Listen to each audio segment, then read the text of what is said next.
आपल्याला करुणा यस खिल्लारे, राणा दाती, तालुका कळमनुरी, जिल्हा हिंगोली यांनी विचारलेला प्रश्न आहे की 50 नोटा अशा घ्यायच्या आहेत की त्याचे 100 रुपये झाले पाहिजेत, पण त्यामध्ये 2 रुपयाची नोट घ्यायची नाही. तर अशा कोणकोणत्या आणि किती किती नोटा येतील ते तुम्हाला त्यांना सांगायचंय. आणि याच्यासाठी तुम्ही बहुपदीचा वापर करून, बैजिक समीकरणाचा वापर करून याची उत्तरं काढू शकता. 8वी मध्ये तुम्हाला आहे polynomial x plus y plus z is equal to जे असेल ते.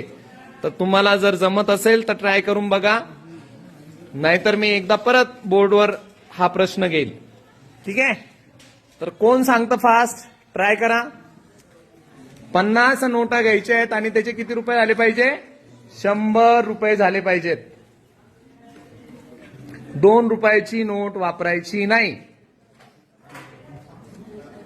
मग 1 रुपयाची नोट असेल, 5 रुपयाची नोट असेल, 50 रुपयाची असेल, 10 रुपयाची असेल, 100ची असेल, तुम्हाला त्याच्यामध्ये त्या नोटा यूज करायच्या आहेत. ओके, आहे का पॉसिबल? कोणाकडून शक्य आहे सांगा पटकन. हा ठीक आहे, अनुष्का तू सांग, उभे राहा.